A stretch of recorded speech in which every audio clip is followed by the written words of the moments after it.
During the summer of 2003, events in the northeastern United States involving a strange, human-like creature sparked brief local media interest before an apparent blackout was enacted. Little or no information was left intact, as most online and written accounts of the creature were mysteriously destroyed. Primarily focused in rural New York State, self-proclaimed witnesses told their stories of encounters of the creature of unknown origin. Emotions ranged from extremely traumatic levels of fright discomfort to an almost childlike sense of playfulness and curiosity. While their published versions are no longer on record, the memories remain powerful. Several of the involved parties began looking for answers that following year. In early 2006, the collaboration had accumulated nearly 2 dozen documents dating between the 12th century and present day, spanning 4 continents. In almost all cases, the stories were identical. I've been in contact with a member of this group and was able to get some excerpt from their upcoming book. Oh, found one. A Suicide Note, 1964. As I prepare to take my life, I feel it necessary to assuage any guilt or pain I have introduced through this act. It is not the fault of anyone other than him. For once I awoke and felt his presence, and once I awoke and saw his form. Once again I awoke and heard his voice, and looked into his eyes. I cannot sleep without fear of what might next awake to experience. I can never wake. Goodbye. Found in the same wooden box were 2 empty envelopes addressed to William and Rose, and one loose personal letter with no envelope. Dearest Lenny, I've prayed for you. He spoke your name. A journal entry translated from Spanish, 1880. I have experienced the greatest terror. I have experienced the greatest terror. I have experienced the greatest terror. I see his eyes when I close mine. They are hollow, blackened. They saw me and pierced me. His wet hand. I will not sleep. His voice. A Mariner's Log, 1691. He came to me in my sleep. From the foot of my bed I felt a sensation. He took everything. We must return to England. We shall not return here again at the request of the Rake. Here's a good one. A witness account, 2006.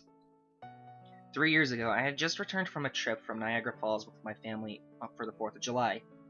We were all very exhausted after a long day of driving, so my husband and I put the kids right to bed and called it a night. At about 4 a.m., I woke up thinking my husband had gone up to use the restroom. I used the moment to steal back the sheets, only to wake him in the process. I apologized and told him I thought he got out of bed.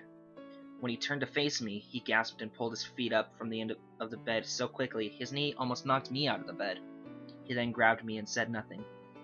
After adjusting to the dark for a half a second, I was able to see what caused the strange reaction.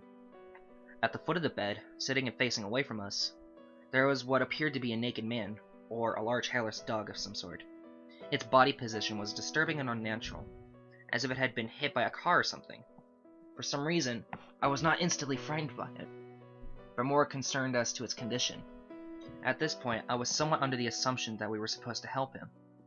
My husband was peering over his arm and knee, tucked into a fetal position, occasionally glancing at me before returning to the creature. In a flurry of motion, the creature scrambled around the side of the bed and then crawled quickly in a flailing sort of motion right along the bed until it was less than a foot from my husband's face. The creature was completely silent for about 30 seconds. It was probably closer to 5, it just seemed like a while, just looking at my husband. The creature then placed his hand on his knee and ran into the hallway, leading to the children's room. I screamed and ran for the light switch, planning to stop him before he hurt the kids. When I got to the hallway, the light from the bedroom was enough to see it crouching and hunched over about 20 feet away. He turned around and looked directly at me. He was covered in blood. I flipped the switch on the wall and saw my daughter, Clara. The creature ran down the stairs while my husband and I rushed to help our daughter. She was very badly injured and spoke only once more in her short life. He is the Rake. My husband drove his car into a lake that night while rushing our daughter to the hospital. He didn't survive. Being a small town, news got around very quickly.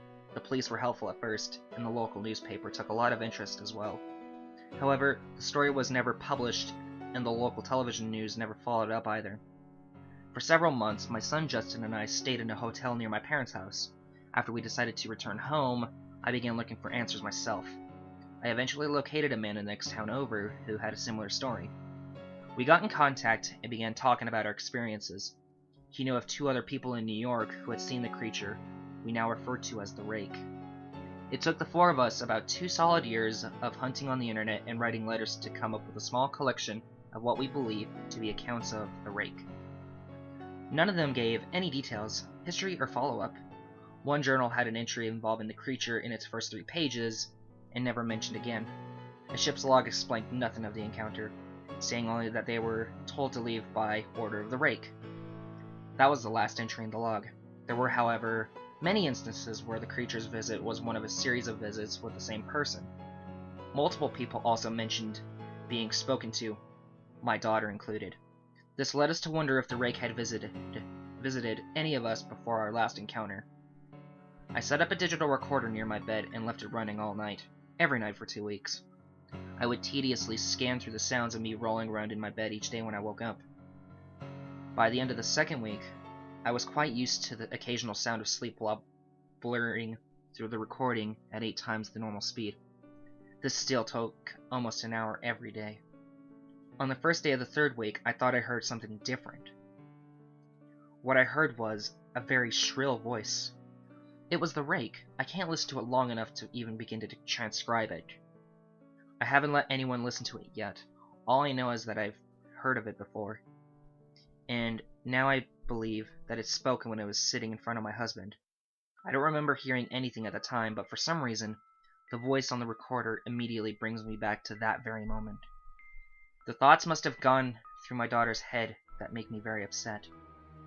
I have not seen the Rake since he ruined my life, but I know that he has been in my room while I slept. I know in fear that one night, I'll wake up to him, staring right at me.